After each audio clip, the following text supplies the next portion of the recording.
Isn't it fascinating that we are created a man or a woman? And looking back at the beginning of time in Scripture, it talks about how God created mankind in His very own image. Male and female created He them.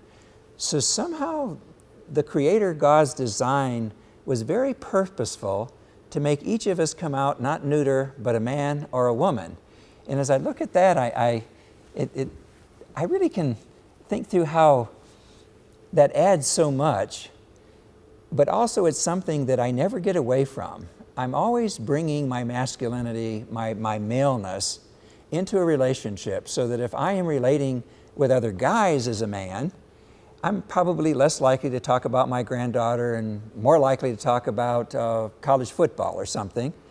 If I'm relating to the women in my life, I may talk football, but I also may talk a little bit more about relational things and personal things. So this is really cool. So God created us a man or a woman to me to add a richness to texture, to really make it our human relating really, really different and exciting and unbelievably with meaning.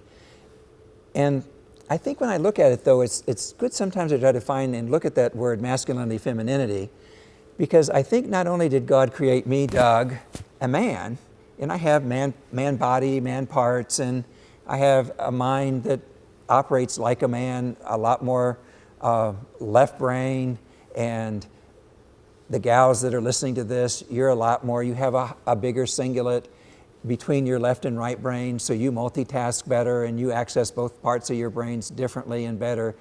So when we relate, it's interesting how God did make us truly man or a woman with some hardwired differences, but I think the concepts are bigger than just male and female.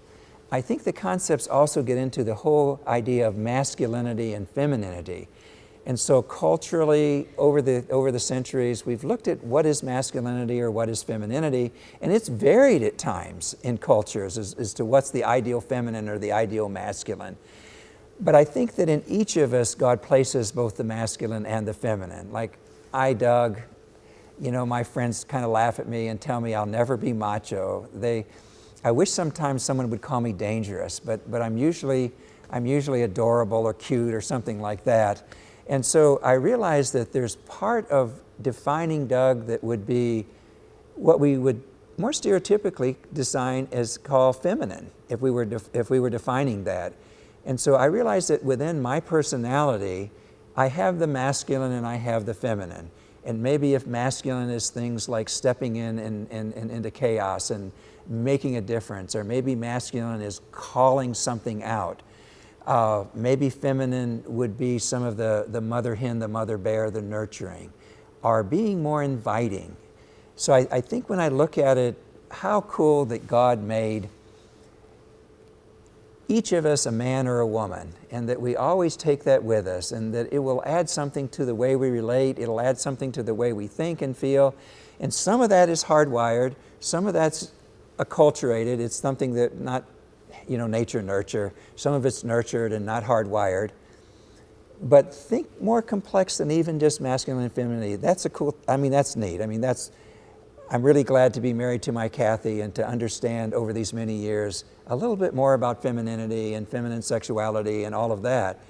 But I also realized that thinking deeper, that we do have that masculinity and femininity in us, and we can kind of ponder what part of us maybe embodies some of that feminine or masculine. Again, going back to my wife and I, my wife is the logical one in our relationship, but I oftentimes am that strong one, Scripture talks about the man being the strong tower, the shelter in the storm, so that as she gets upset, frustrated, hurt, I can step into her life with my masculine presence, with my maleness. So interesting concepts, man and woman relating create something that would never be created, a richness, a texture that never be created without man and woman relating. And within each of us probably there is some of that, there is some of that masculine and some of that feminine that again adds something to the way we relate and the way our personalities can interact and form those intimate relationships.